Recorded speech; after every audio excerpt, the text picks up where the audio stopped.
और मेरी जीजियों, अधिक मास का महीना चल रहा है, पुरुषोत्तम मास चल रहा है, मलमास चल रहा है।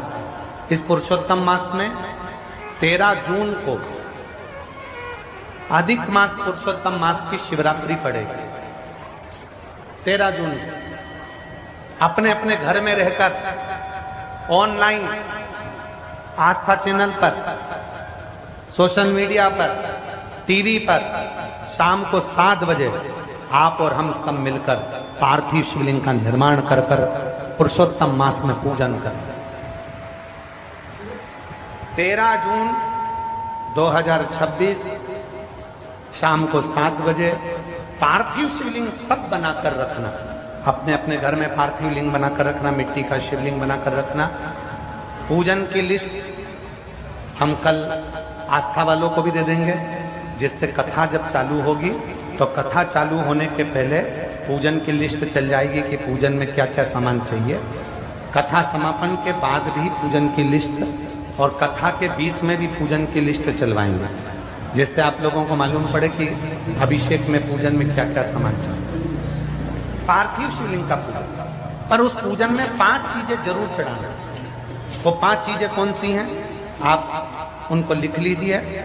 जो ज्येष्ठा के महीने में जो अधिक मास आया है, उस अधिक मास की शिवरात्रि पर जब अपन 13 जून को अधिक मास की शिवरात्रि पर शाम को 7 बजे अभिषेक करेंगे ऑनलाइन, तो उसमें 5 चीजें जरूरी है। पहले नंबर पर शमी पत्र।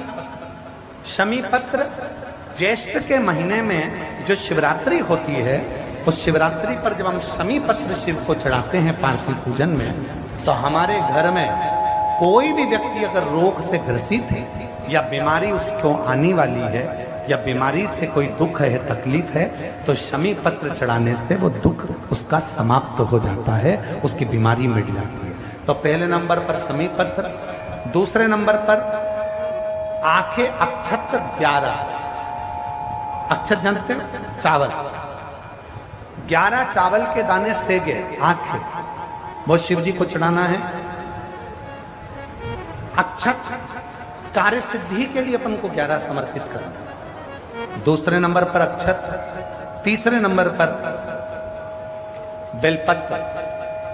केवल 1 बेलपत्र भगवान शिव को समर्पित करना। बेलपत्र सुख समृद्धि के लिए चढ़ाएंगे। और चौथे नंबर पर कनेर का पुष्प, जो ज्येष्ठा अधिक मास की शिवरात्रि है, उस पर कनेर का पुष्प चढ़ाएंगे। वो कनेर का पुष्प घर में जो चिड़चिड़ प्रवृत्ति होती है, क्रोध होता है, आपस में एक दूसरे से नहीं बनती है, उसको शांत करने के लिए कनेर का पुष्प चढ़ाएं। और 5वें नंबर पर भगवान शंकर को कच्चा दूध, जिसमें थोड़ा सा या तो गुड़ या थोड़ी सी शक्कर उसमें मिली होगी, वो शिव जी को समर्पित करेंगे। ऐसी 5 चीजें जो जरूरी है अधिक मास की शिवरात्रि पर 13 जून शाम को 7 बजे ऑनलाइन आप और हम सब अपने अपने घरों में रहकर टीवी के माध्यम से, आस्था चैनल के माध्यम से, सोशल मीडिया के माध्यम से ऑनलाइन पूजन करेंगे।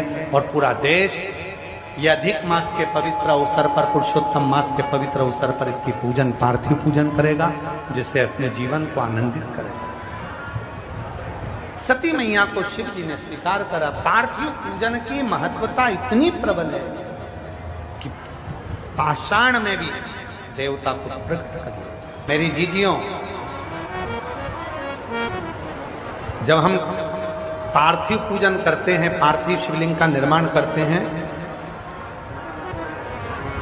तो उस पार्थिव पूजन में जब हम दिल से बाबा को जो कहते हैं, बाबा उसको स्वीकार करते हैं। भगवान श्री राम जी ने पार्थिव पूजन करी थी जिस समय लंका का ऊपर आक्रमण करने जा रहे थे, सेतु बांधने जा रहे थे। भगवान कृष्ण ने पार्थिव पूजन करी थी जब भगवान कृष्ण की यहाँ संतान नहीं थी, तब उन्होंने गर्गाचार्य बाबा के कहने पर पार्थिव पूजन। घर में बैठकर जो 13 जून को हम देखें तिथि, 13 जून को जो शिवरात्रि पड़ेगी, मलमास की, अधिक मास की, पुरुषोत्तम मास की, उसके घर में रहकर पार्थिव पूजन और उस पूजन का फल प्राप्त। कैसा भी रोग हो, कैसी भी तकलीफ हो, वो समाप्त हो। 3 साल में एक बार जो ये मलमास आता है, इसकी जो शिवरात्रि है वो हमें सुख प्रदान करती है। एक बार मलमास आता है हर 3 वर्ष में मलमास आता है और मलमास के अंतर्गत, अधिक मास के अंतर्गत, पुरुषोत्तम मास के अंतर्गत जो शिवरात्रि आती है, उस शिवरात्रि पर यदि पार्थिव शिवलिंग बनाकर पूजन करी जाती है तो काया का कैसा भी रोग हो वो समाप्त होकर